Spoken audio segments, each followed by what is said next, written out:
Hey gang, it's Geoff Schmidt, and welcome to our live stream. We are joined by Ari-Parker, the co-founder of Chapter, and he's here to answer your Medicare questions, and I will be handling the Social Security questions. We also have our producer Jill on the live stream with us, and she's going to be actually asking us the questions on your behalf. That way we can focus in on really good answers. As usual, just a quick disclaimer, we haven't had the opportunity to interview you, so take this information as educational and not as something you can rely on. Always speak to a qualified professional if you want to get exact answers for your specific situation.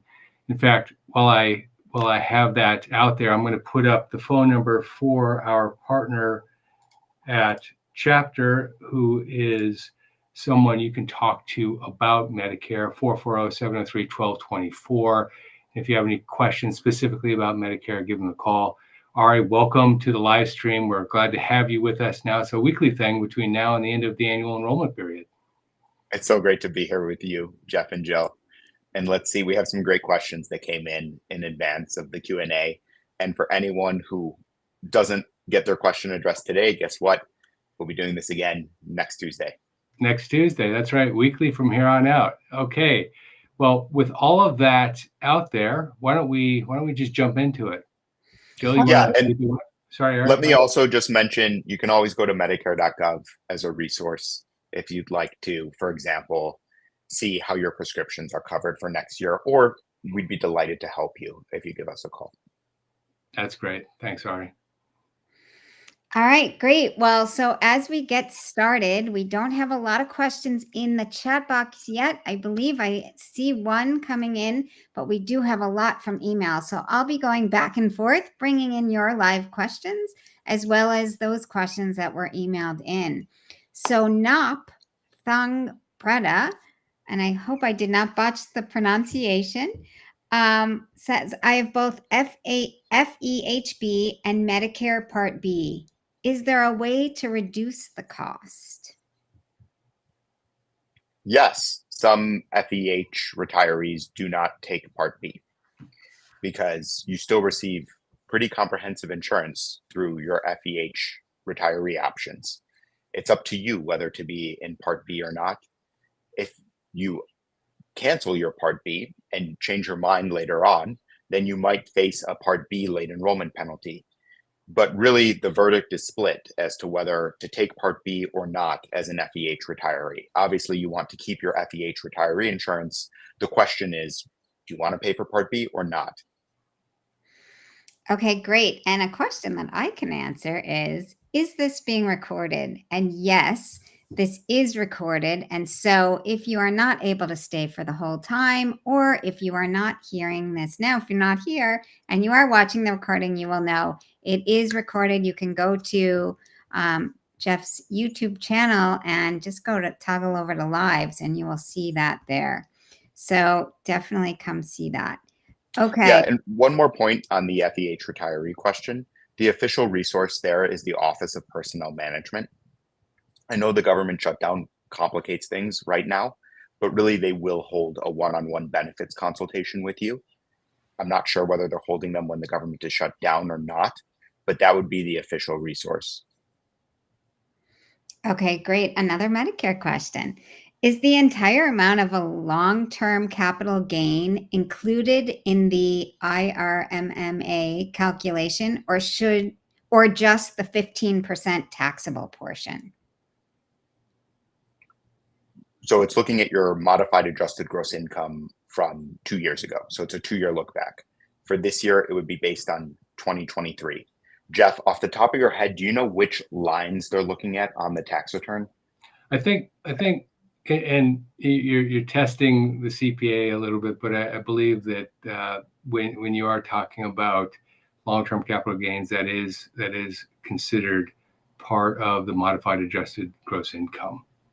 So I'll have to confirm that, frankly, because I don't have the schedule in front of me, but I believe that's the case.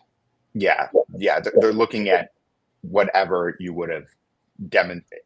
There is an exemption for selling your primary residence, for example, that wouldn't be counted, but otherwise they're looking at your taxable income plus cap gains.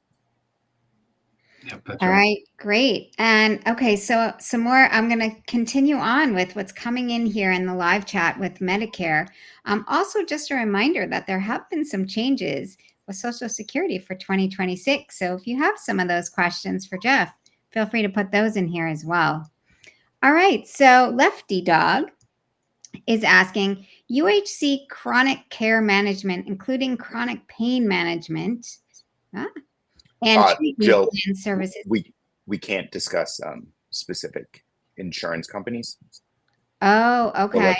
this would be better for a one-on-one consultation with someone on our team, or you can visit Medicare.gov as the official resource, but we can't talk about specific insurance companies.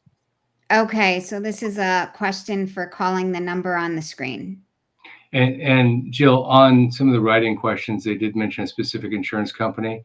So given that, let's just mention that generically their insurance company is leaving, for example, versus Yes. mentioning the name. Okay, perfect. All right. Do we have that as a question about someone whose insurance company is one of their plan is leaving at the end of the year? I believe there's some that were emailed in with that. Awesome. Okay, Yeah. so if your plan is terminating at the end of the year, then you have a guaranteed issue right under federal law to choose a Medicare supplement, or you can choose a different Medicare Advantage plan. So even if you're not in good health, let's say you have a pre-existing condition, this gives you another shot in order to consider Medicare supplement. That's what your plan being terminated entitles you to. Okay, great. And okay, so Gary with 2 R's writes, my optometrist told me since I had cataract surgery 2 years ago, my eye exam would be covered by Medicare and Plan G, except for the refraction test of $30. Is this true? I'm not sure. Normally, that would be something. So that happened 2 years ago. I imagine the long and short of it is, let's see how you were billed, because oftentimes anything that's medically necessary related to your eye should go to Medicare Part B. And so, for example, the cataract surgery went to Medicare Part B. So I'm surprised that you had another cost that was passed on to you. Though if this was considered corrective, then it would make sense that the corrective cost was passed on to you. In addition, for a routine eye exam, oftentimes that is passed on to you as well. But anything that's medically necessary involving the eye would be billed to Medicare Part B. Okay, great. John Roberts is asking, how effective has the Social Security COLA been at insulating seniors from inflation? Is the government underreporting inflation? Is the COLA insufficient? So you actually are running ahead of my video that's coming out later this week, which is, why does the Social Security COLA seem so wrong? So it's a great question. It's almost as if somebody asked you to ask me that. Now, for everybody on the live stream, nobody asked him to ask me that. But I've never met anybody who has said, wow, the COLA really captured my total inflation. And the reason is pretty simple. When you look at the cost of living adjustment, that's basically the consumer price index. It's called CPI-W really, and that means just urban wage earners and what they spend their money on. And that basket might have 40 different components in it. And I'm highly confident that the way they weight the basket, those 40 specific items within the basket, aren't the exact spend of most of the people on the live stream. They aren't the exact spend of me. They aren't the exact spend of you. Compound that with the fact that the retirement community tends to have higher medical expenses, and they tend to have higher energy consumption, particularly if they live in the northern part of the United States. Well, last year, natural gas was up 11.7%, and medical inflation was running, depending on if you're talking about hospitals, you're talking about doctors, somewhere between 3.3 and 4.6%. So it's not going to feel like 2.8% is the right number. Compound that with the fact that for most retirees, Social Security represents 40% of your total spend. So it's actually starting off from a very small base, and everything else, the other 60%, probably has some sort of market element, which did really, really well over the last 12 months. So your benchmark is the other part of your cash flow, which looked great. So I know how you feel, and I will tell you that the math is the math. There are some things that they do within Social Security, within the Consumer Price Index, within the Bureau, that really I don't agree with, or I know why they do it. For example, if you buy a computer today, a laptop today, the value of that laptop is discounted because they're using a comparable model from 20 years ago as the base, and any add-on to that from 20 years ago means that you're getting a better computer today, even if both computers cost $1,100. So what do? They say, okay, your computer today has 500, a half a terabyte of hard drive space. It's the processor is 5 times faster than the one from 1999. Therefore, it's not $1,100, it's $200. Fortunately, that's about 6% of the basket. But if it doesn't feel like it is your particular spend, you're not alone. That's a long-winded way of saying that that's the reason why it doesn't feel that way. All right, great. We're back to Medicare.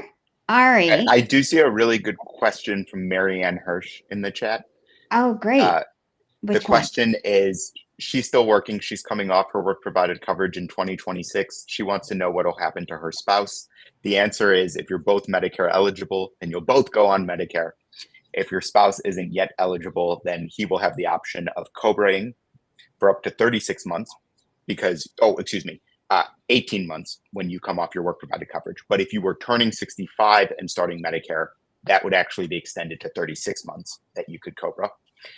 Other two options, if your spouse isn't yet 65, they can choose an Affordable Care Act plan, or they can purchase a private short-term plan. Okay, great. And JH is asking, I have recently been diagnosed with prostate cancer. I will not be 65 for 3 years. Are there plans that could exclude me due to this diagnosis?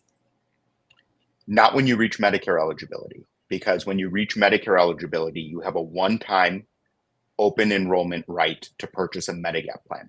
That is your golden ticket to sign up for coverage without any questions about your pre-existing conditions. That coincides with the 6 months after you start Medicare Part B. Now, 46 states have that one-time Medigap open enrollment right.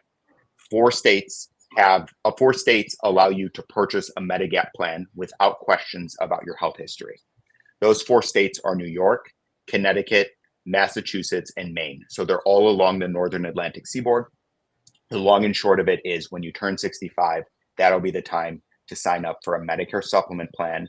And a carrier is not allowed to ask questions about your price history when you're in your Medigap open enrollment right. And they're also not allowed to price discriminate against you. You'll be charged the standard price. Okay, David is asking a Social Security question. I am 69 years old and continuing to work full-time while collecting Social Security. As I continue to work, my Social Security benefit increases as each year's salary replaces a previous low-income year. How can I verify that the benefit increases I receive are accurate? Yep, that's not an uncommon question. It's actually quite common. The scenario is quite common. As you probably know, or at least I think you're alluding to, the Social Security Administration takes your best 35 years, and they index your historical earnings into today's dollars all the way up until the time you turn 59. 60 and above, they just give you a one-time index. So it is what it is, and that's the number. Even if you're 69, your 60th, 61st, 62nd, et cetera, all multiplied times 1.0. you could actually go back and recalculate your best 35 using the wage index schedule. You can look it up online. It's actually, if you Googled it right now, you'd find, if you typed in Social Security wage index, they would give you the wage index for your particular situation. Your specific situation is when you turn age 62. So you would have to put in when you turn 62. It'll give you the multipliers. And all you do is if you really want to geek out on this stuff, which I do, I love this. Then you take that multiplier times your historical earnings, you bring it into today's dollars, and you see what it should be, and then you feed it into a formula called bend points. Okay, great. All right. Rob Sabata is asking a Medicare question. I turned 65 in October of 2029. If I sign up for the Medicare before October, will I have to also participate in open enrollment that year? Well, your Medicare would start October 1st of 2029. And based on the way things stand today, you would have two options. One, you could choose Medicare Supplement and a standalone prescription drug plan. The standalone prescription drug plan, your Medigap would marry your Medigap, date your drug plan. So the Medigap you marry at 65 would probably be the coverage you have for the long haul. The drug plan would be for the year 2029, and then we would review it again for 2030. And the time to review it would be between October 15th and December 7th. The other option is a Medicare Advantage plan. Medicare Advantage plans are year by year. So you have to date your Medicare Advantage plan every year. So you would date a plan from October till the end of the year, and then you would choose a new plan for 2030. All right. So we have a question coming in from Francis Correa. My spouse is on Medicare Advantage. I'm going on Medicare this month and want supplemental instead. Can we both get on supplemental during this open enrollment for him and initial period for me? Yes. So Francis, this is an awesome question. You are entitled to Medigap, also known as Medicare Supplement, by virtue of it being your Medigap open enrollment right. So now is absolutely the time to set up your supplement and also to choose drug coverage. For your spouse, we can certainly try to get them on a supplement. Now would also be the time for them to switch from their Medicare Advantage plan back to original Medicare. They can apply for a Medicare supplement. A carrier may just ask a few questions about your spouse's recent health history. It's nothing scary like a life insurance exam. No one comes and takes his vitals and draws labs. It's just a few questions about his recent health history. And then that would also be the time to sign up for a standalone drug plan. But yes, the answer is now's the time to switch from Medicare Advantage back to original Medicare. And your spouse has until December 7th. Awesome. All right. And another Medicare question. Paul Rudd is asking, for military retirees, is TRICARE for Life better than a supplement plan? Paul, thank you for your service to our country. TRICARE for Life is a supplement plan. It's a $0 supplement plan as a thank you for your military service. So that's what you want to have. The only thing you need to do is activate your Medicare Part B. Do that through your online Social Security account. Fast, safe, and secure. It takes less than 5 minutes. Wow, there are a lot of questions coming in fast and furiously. We're going to try to get to all of them as quickly as we can. Ben Eisen is asking, what is the AIG cutoff for IRMAA? The MAGI cutoff for 2025. So this is based on your 2023 tax return. For solo filers, it's $106,000 MAGI. If you earn more than $106,000, you're subject to those two surcharges, one on Medicare Part B, one on Medicare Part D, and it's graduated. For joint filers, the threshold is $212,000 MAGI. We don't know what it'll be for next year yet. That should be published in the next 2 weeks. And guess what? I'll be back here and we'll definitely reveal the breaking news about the new IRMAA chart.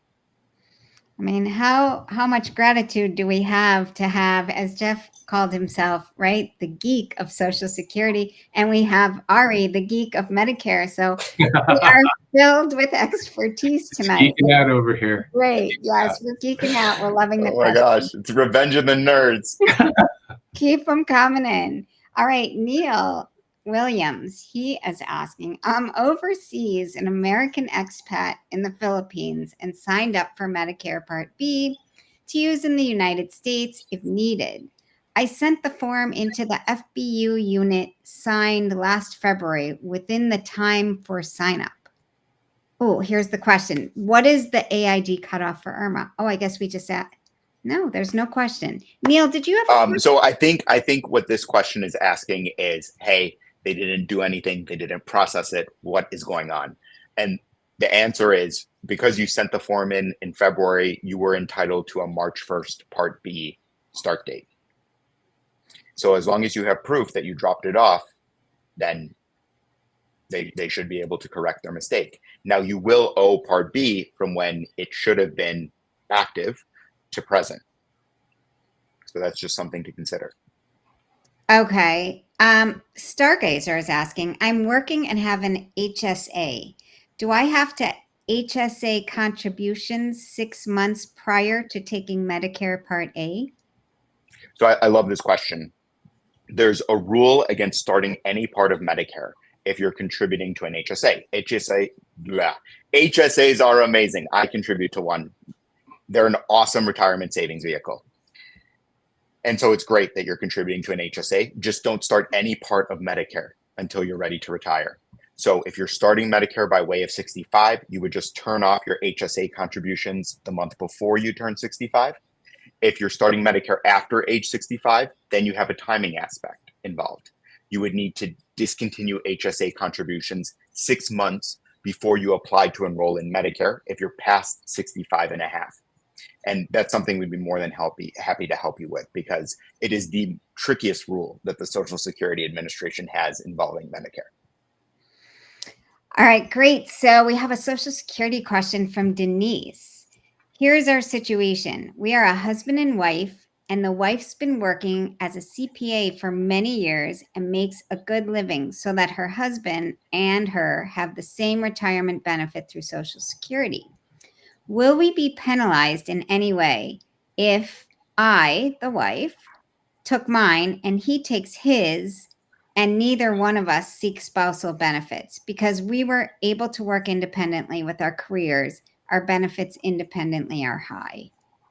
Yep. So this is a bit of a tricky question. The answer is no, but and so people always think about when they're asking this question, the question they're probably asking is, should I take the spousal benefit and then convert to my own later? And in the case of, well, in all cases, there's a concept called dual entitlement, which means that if you and your partner, or if your partner has already filed for Social Security and then you file for the spousal benefit, the SSA will just give you the higher of the two, even if you think you're filing for the spousal benefit. But there's no negative, there's no penalty if you don't take the spousal benefit. In fact, the spousal benefit is there to protect spouses in the event that they don't have a work history, or they have a very low work history, primarily because they stayed home and raised the family and did other things. So in your case, you get your full benefit and your partner gets his full benefit as well. Okay, I'm going to go back for Ari, Marion Hirsch's question. She put in the second part, and so I'm rereading the first part so it makes sense with the second. My husband is currently covered the health insurance provided by my employer. I'm retiring in 2026. So here's the rest of my question. Once I go on Medicare, does he have to enroll too? Considering he's self-employed and I will lose the coverage I provide once I retire. So if he's self-employed and eligible for Medicare, then if he's covered under your work provided coverage and your employer has 20 or more employees, then your spouse is welcome to remain on that coverage until you retire. When you retire, that'll be the time for both of you to transition to Medicare, if your spouse is Medicare eligible. Now, the portion of this question that would need clarification is you mentioned that your spouse is self-employed. So you might be thinking, can they purchase a self-employed insurance plan? And the answer is, if they're past age 65, then Medicare is designed to be their primary insurance. The only exception would be if they're on your work provided coverage, which it sounds like he is. Okay. Rule of 20, though. It's always rule of 20 when it comes to Medicare. The only people who have an exception to delay starting Medicare are those who work for an employer with 20 or more employees, or your spouse works for an employer with 20 or more employees. Do you recall the question from Neil Williams, the one where he's overseas, an expat?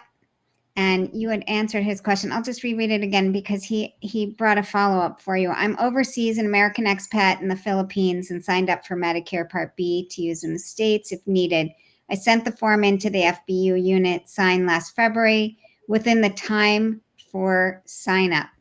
But nothing has happened as of yet from help with the unit in the embassy. Is there more to add to that, what you had already answered?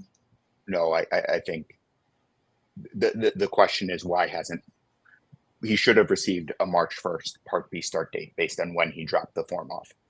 Okay. And so the answer would be to just follow up with the embassy because they simply should have processed it and they dropped the ball. Okay, there's a question on, I'm still working. Is there a reason to go off my company provided coverage, or should I stay the course? It depends on what the company is charging you for your work provided coverage. What's the biweekly deduction from your paycheck? Is it less than $185 per month? That's what you'd be paying for Medicare Part B for this year. The next question is how much you like your work provided coverage. Is it good insurance? If you like it, then stay with it until you're ready to retire, and then Medicare will be your coverage. If you don't like your work provided coverage, and many don't, guess what? Medicare is excellent insurance. You might be happier if you transitioned. So that's the type of apples to apples comparison that the team here at Chapter would be delighted to help you with. All right, so we have from Sam's Tinkering Around. So if you're working under the full retirement age and you receive a paycheck on the first day of the month, but it was for the 2 weeks prior month, does that count against you for that month?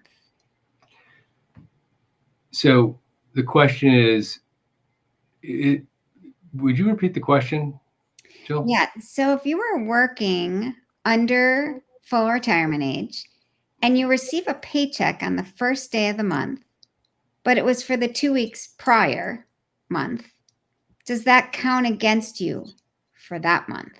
So it's when earned, not when paid. So if you were talking about work that was performed in the prior month, then that is the month that's being measured. There's a little bit more to this particular question, I believe. If this is the first year that you're receiving Social Security, then it's measured monthly. It's not measured annually. And after the earnings test, that is, and after your first year, it's measured on an annual basis. Okay, great. All right, Roger is asking, I'm enrolled in Part D, but also have Medicare Advantage through a large Southern California HMO. Do I need both? You can't be enrolled in Medicare Advantage and a standalone Part D plan. I would be very curious to hear more about this one. And we'd need to get into particular details here. So I would certainly recommend reaching out because I'm mystified and also excited to hear more. Okay, great. Let's move on to Brian Cowald. Private insurance companies provide Medicare supplement policies, right? Are the premiums standardized? How do I know which is best? And does Chapter shop those for me? Medigap is standardized under federal law. Each plan letter type is standardized. So before 2020, Plan F as in Foxtrot, was the most comprehensive and flexible Medicare supplement plan. The replacement for Plan F is Plan G, and Plan G is also standardized under federal law. And the other plan letter type you may have heard of is Plan N. So Plan F, Plan G, Plan N. Each of these letter types is standardized. The carriers are competing on price. They are offering the same hospital and medical benefits. One Medigap insurer can't pick and choose which services to cover versus another. They have to cover the same hospital and medical services. And if Medicare picks up its 80% share, then the other 20% is automatically forwarded on to the supplement insurer of your choosing. Under Plan F covers the Part B annual deductible. Under Plan G, you owe the Part B annual deductible. And the annual deductible for this year is $257. So if you're paying more than $257 in premiums for your Plan F compared to Plan G, then it's not a good value to you. And that's something that we can help you shop. Or if you're listening to this and saying, geez, I didn't realize that Medicare Supplement was so comprehensive, let's see if you can switch to Medicare Supplement. Now's the time to do so during the annual enrollment period. You have until December 7th if you've been on a Medicare Advantage plan. All right, perfect. Crazy Kid Wins is asking a Social Security question. I owe Social Security $12,200 in overpayments because I didn't know what my earning limits were in my first year. I am still working part-time, and Social Security is taking $200 per month out of my benefit. Is there anything I can do? If you've received more than what you were supposed to receive due to an overpayment, there really isn't much. You can file a request for an appeal, but let me put this in perspective. If we went back 6 months, the Social Security was requiring a 50% repayment up front, and that's been reduced to something a lot more manageable. So I wouldn't count on it, but you can ask. There are hardship options available. You just you'd have to have a pretty good story. But as I said, I wouldn't count on them saying $200 a month on that size of an overpayment. It is too much. Regardless, you won't be able to get them to not collect the funds. The question is really just the speed at which they collect it. All right, great. We're back to Medicare with Gordon asking, please elaborate on stopping HSA before enrolling into Medicare and penalty. I'm 62. My wife is 66. She's not working. And we are both on my work medical with HSA today. We'll retire in April 2026. Great. So I love, this is a perfect example. If your spouse is planning to claim Social Security in April of 2026, and at the same time, it sounds like they're also planning to start Medicare by virtue of you retiring, then because your spouse is past age 65 and a half, their Medicare Part A will be backdated 6 months. And so your spouse needs to discontinue HSA contributions immediately. You're still entitled to make the full contribution, but your spouse isn't entitled to make a contribution. So if you've been making the family HSA contribution and you don't have any other dependents besides for your spouse, then you're only allowed to make the individual max contribution for this month, next month, and December. But your spouse was eligible to contribute for the first half of the year. Okay. Oh my God. The screen is moving so fast. Lots of gratitude coming in. Thank you guys. Thank you guys. You're so awesome. Oh, can I make a really important point? Yeah. Social Security turns on your Medicare Part A. This catches so many people by surprise. So if you're still planning to claim, and Geoff just made me the key, I just switched sides of the screen. I'm sorry, I'm disoriented now. Sorry about that. I should have done that earlier. I totally lost my train of thought. It's like walking into a new room. All right, we were talking about Social Security. Social Security turns on your Medicare Part A. So if you're planning to claim at Social Security at 67, and you're still working and you're making HSA contributions, you actually need to discontinue your HSA contributions at 66 and a half. Because claiming will turn on your Part A, and you know that you're not allowed to make any HSA contributions once you start Medicare. And your Medicare Part A will be backdated 6 months if you're past 65 and a half. And so let's just avoid. It's much easier than the parade of terribles that happen if you contribute to your HSA after starting Medicare. You only have bad options at that point. It's better to be proactive about it and instead turn off the contributions before you apply to enroll in Medicare. And remember, applying for Social Security turns on your Medicare Part A.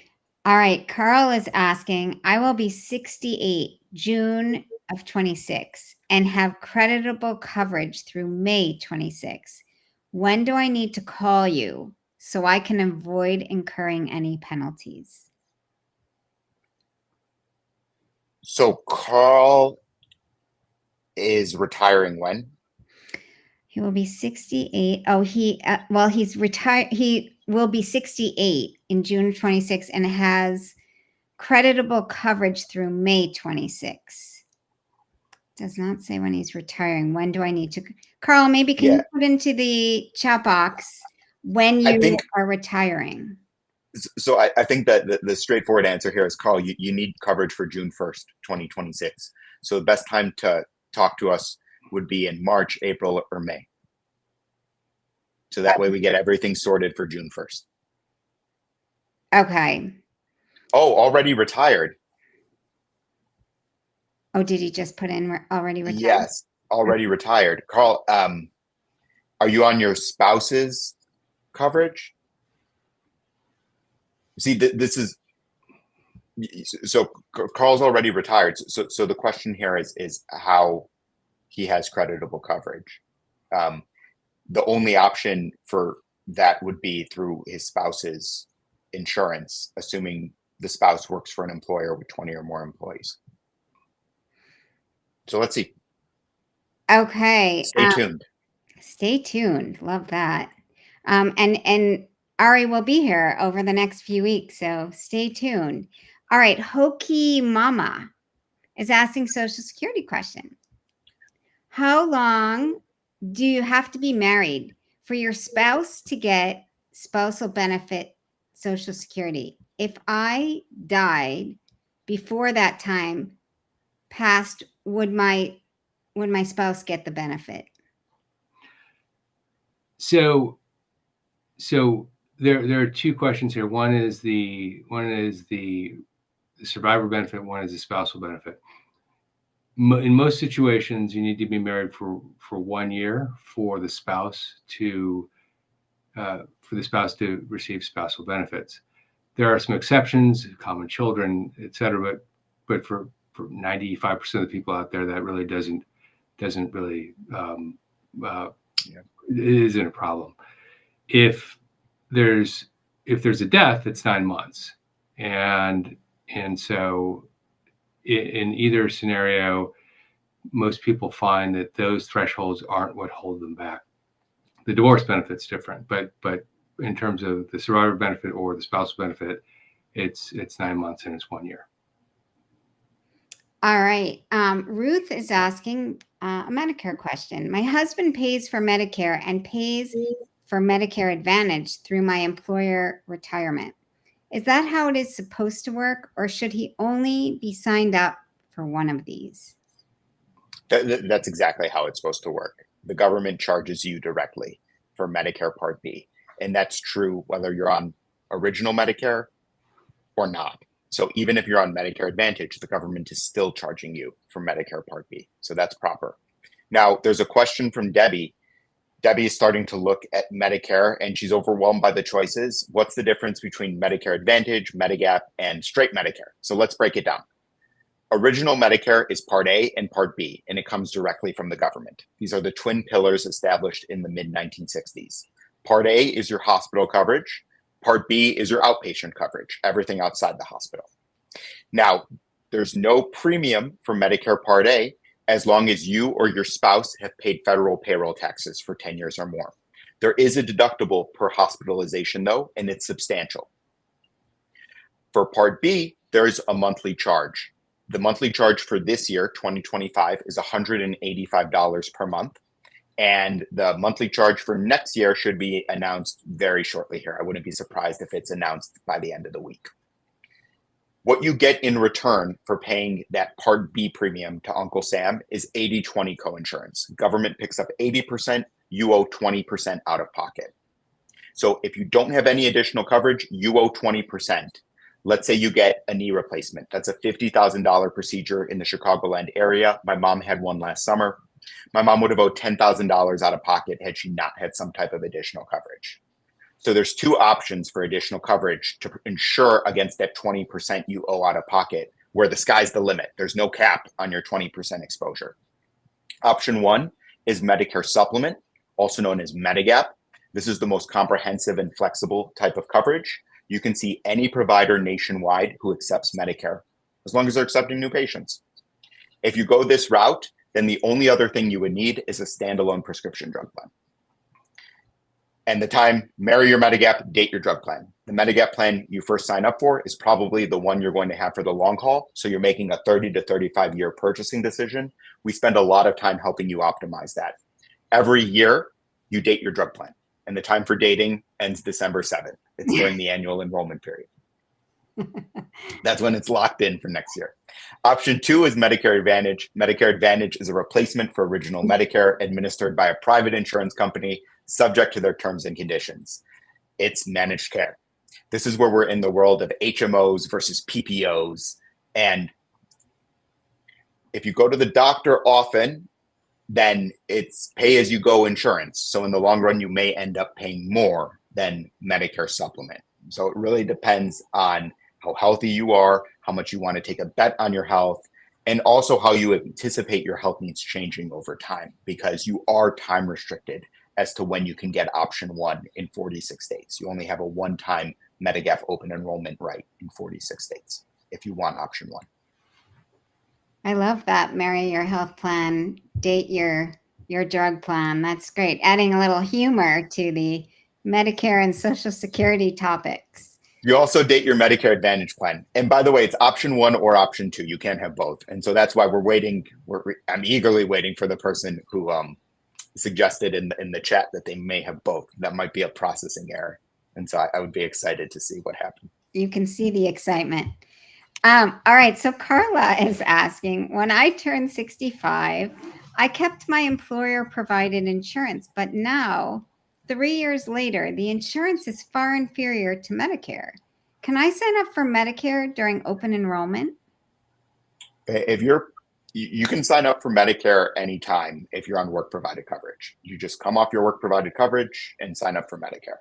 You don't have to wait until your company's open enrollment period. Now would be an excellent time to do it, because right now normally coincides with when your company is holding open enrollment, and you can get everything set up for January 1st, if that's what you'd like. Okay, Social Security question from Rujek. I'm sorry if I botched up the name, but I'm the husband and 74, receiving near max Social Security benefits of $3,623 per month before Medicare cost of $628. If I pass first, how much does my spouse get? The spouse is also receiving Social Security benefits, but not in the amount collected by her husband. So this is one of the rare times. If you think about Social Security, most of the rules are designed to round down, not round up in terms of the outcome. So everything from full retirement age to some of the other elements when you're approaching your own full retirement age. But the survivor benefit actually has a lot of elements in it where the politicians in the room that were voting on this must have squinted to actually to make things a little bit better for people. They aren't home runs, but in this particular instance, your partner will get your specific survivor benefit, which is your payment, with the provision that they have to be at their own full retirement age. if they're not, and for most people who are watching this live stream, that is around 67 years old, maybe 66 and a half to 67. So if your partner is that age or older, they get exactly what you get. If they're not that age, then it's going to be discounted based on when they claim the survivor benefit. And just to give you order of magnitude, what we're talking about, at age 62, they get 79.6% of that number. At age 63, they get 83.7%. At age 64, 87.8%. Age 65, 91.9%. 66, 95.9%. And age 67, 100%. All right, great. Carla is asking, oh wait, did I read? I just read Carla's, but she did ask, Carla had asked, when I turned 65, I kept my employer provided insurance, but now 3 years later, the insurance is far inferior. Can I sign up for Medicare during open enrollment? She added an addendum to that.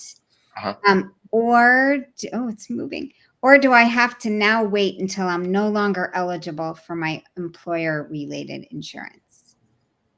Same answer applies. You can come off your work-provided coverage and start Medicare. Okay. You don't have to wait until your company's open enrollment period. Okay. Lisa is asking, are there any rules for registered domestic partners? I think it's just like two singles as far as taxes and medical coverage when retired. Comments? Medicare is individual coverage. There's no family plan. I'm looking for the question though, so I can read it, because that way it'll just be. It's sandwiched between Carla's questions. And while you're looking, I'll give Geoff a Social Security question. David Nixon's asking, I'll take Social Security at 67 in 3 years. My wife passed 12 years ago. I'm 64 and she would be 62. My Social Security will be higher than hers. Are there any options for me to take a survivor benefit? Okay, so would you repeat his age again? I'll take Social Security at 67 in 3 years. So he's 64 currently. 64, okay. So yes, you can, assuming that you comply with the survivor benefit rules, which is you had to have been married for 10 years, you haven't remarried, then you can claim the survivor benefit now, in fact, and let your own Social Security grow. And one of the benefits, remember earlier I said the politicians in the room were rounding up when they were negotiating the survivor benefit. One of the elements is you can have either the survivor benefit or your own benefit. You can't have both, but you can switch. And so you can let the survivor benefit grow and take your benefit, or vice versa. The caveat is that the survivor benefit can only grow until your own full retirement age, whereas your own benefit can grow up to age 70. So if you claim the survivor benefit and let your own benefit grow, you can keep the survivor benefit until it's time for you to claim your own benefit as late as age 70 in most cases. Okay, and he just added an addendum that he has not remarried. Okay, so it sounds like you're good. If you were married for 9 months or longer, then you should immediately look into it. You know what would be fun? I just had an idea. I've never seen this before. If we hosted a Zoom and we just had people come up and then we could dialogue with them, but we were recording it. Yeah. It would be so interactive. That would be cool. Because often I've noticed how many addendums we have, and then there's the chat back and forth. And then if we just invited them to have a platform with us, and if it's good, we'll post it. If it's not, we'll just leave the Zoom as it is. But that would be. We have a substantial list of people that we could invite. So we just need to make sure that Zoom is capable of handling something like this. Okay. Yeah, the humble brag. No, I'm saying that these these live streams can get quite large. But yes, it came out differently than I intended it. We just want to make sure the technology works. That's all. No, I need to give you a hard time at each point in one live Q&A. Well, love the banter, guys. This is great ideas. And put some comments in the chat box if you're liking the idea and the conversation that's going on here. In the meantime, we'll get back to the topic at hand. All right, so Gordon is asking chat box just moved. My last question on Medicare. Where did Gordon's question just go? It was just in front of me. I'm sorry, Gordon. It moved out of my range. While you look for it, I have Carla's question. Carla asks, she says, I have always heard that if I didn't sign up for Medicare at age 65, there would be a penalty. If I switch now at 68, is there a penalty?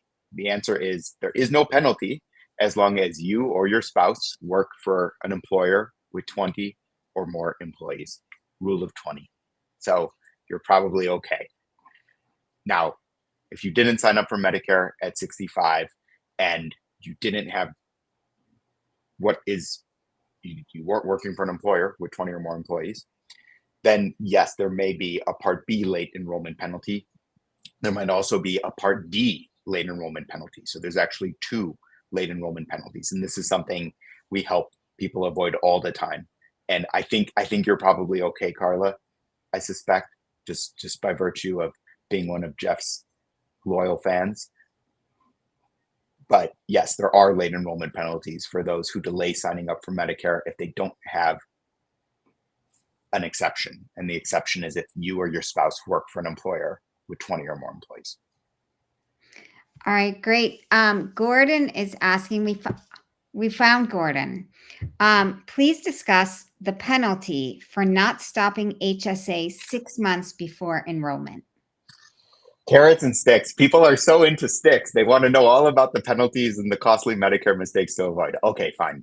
So we'll talk about the issue if you don't discontinue your HSA contributions in time. Remember, if you're starting Medicare by way of turning 65, you just need to discontinue contributions the month before you turn 65.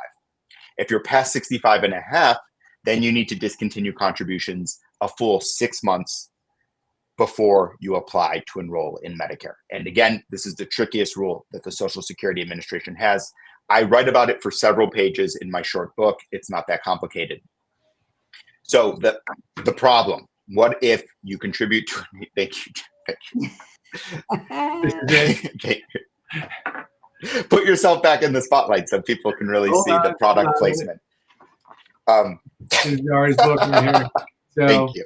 Ari's going to tell you how to get it in a couple of minutes. It's a great book. I highly recommend it. 3 bad options if you contribute to an HSA once you start Medicare Part A. First, you can ask your benefit coordinator to unwind the excess contribution. Sometimes they can make magic happen. Oftentimes they can't because your HSA is a bank account that they don't have access to. The second option is you can refile your taxes. If you haven't filed your taxes yet, you just claim it as income. If you have filed your taxes already, then you refile your taxes with the contribution as income. And then the third option is the worst one. You pay a federal excise penalty of 6%. Now, you still get to use the money that you contribute. You can use it for any qualified medical expense, the funds that you've accumulated in your HSA. You can even use it to pay for your IRMAA if you are fortunate enough to have that problem and are a high earner. But do not contribute to an HSA once you start any part of Medicare. All right. And Gordon is in. He likes the Zoom idea. He thinks it's a great idea. Thank you, Gordon. Right. And there's others in there, but just because you were just answering Gordon's question, I thought I'd bring that in there, that he would like the Zoom format.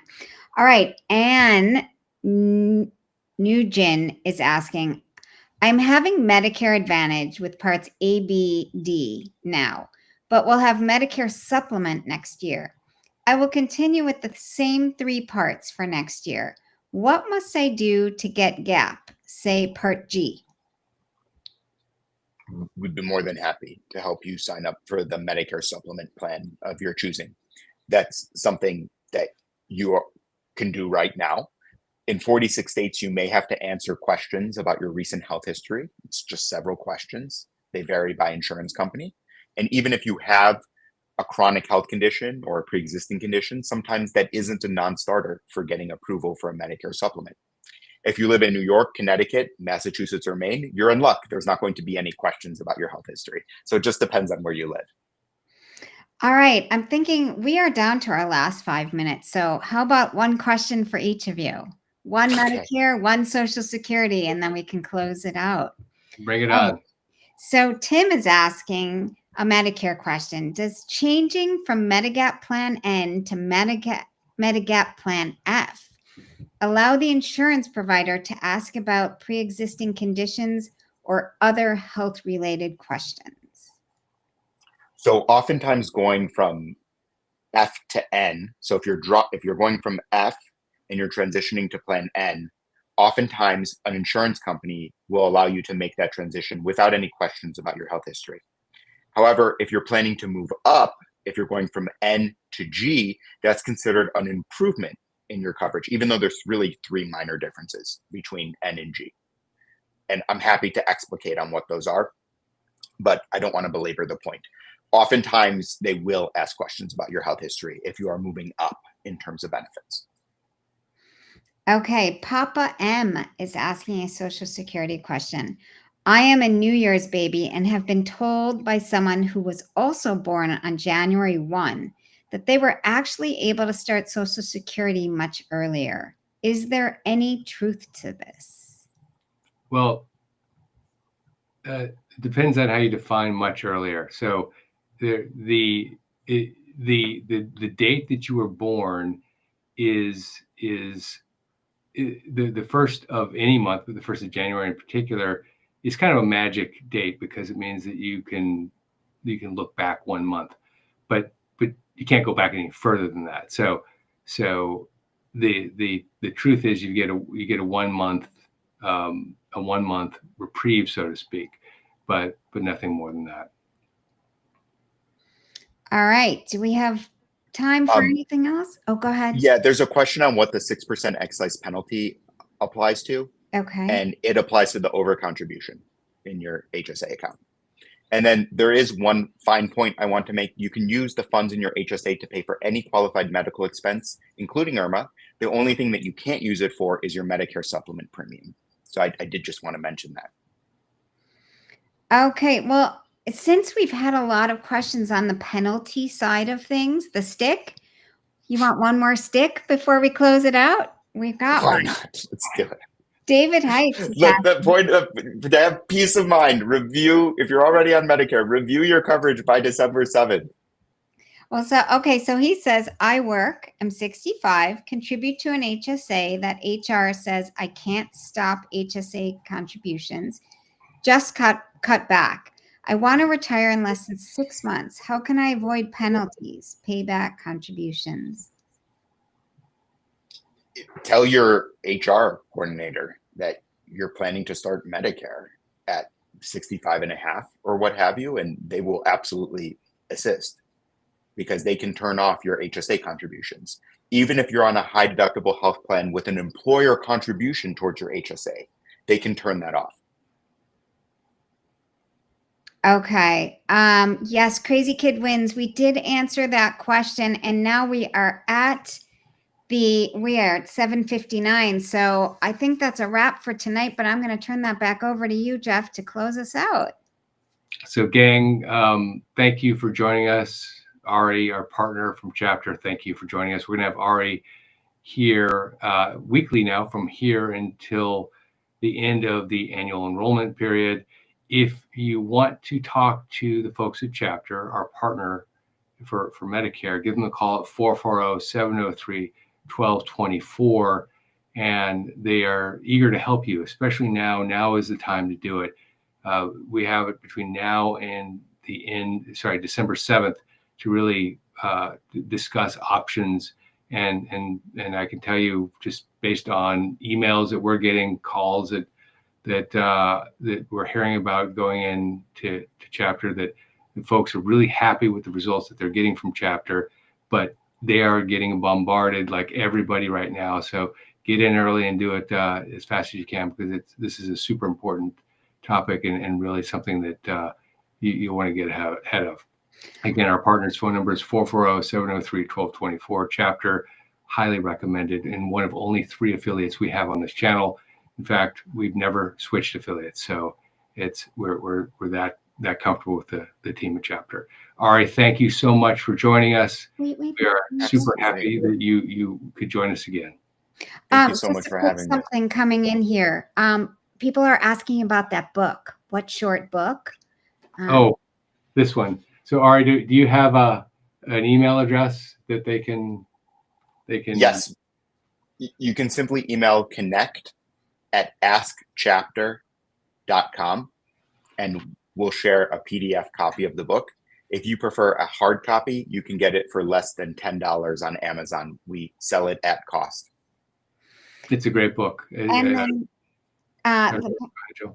the one other thing is there was a little upsetness about that we didn't take as many emailed questions today.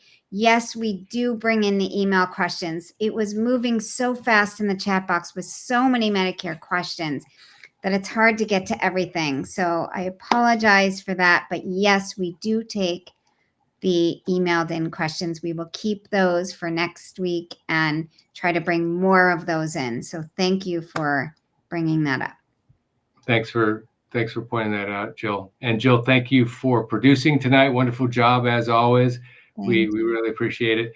Thursday, we're going to do a Social Security teach-in here on the channel. So there have been 5 big changes to Social Security. We're going to talk about those Thursday at 7 o'clock from 7 to 8. Total Social Security on Thursday. So we won't need Ari's assistance on Thursday. But if you want to know the 5 big changes to Social Security, you can meet us here at 7 o'clock on Thursday. With that, I think it's a wrap. Thanks, Ari. Thanks, Jill. And we will talk with the gang on the live stream on Thursday.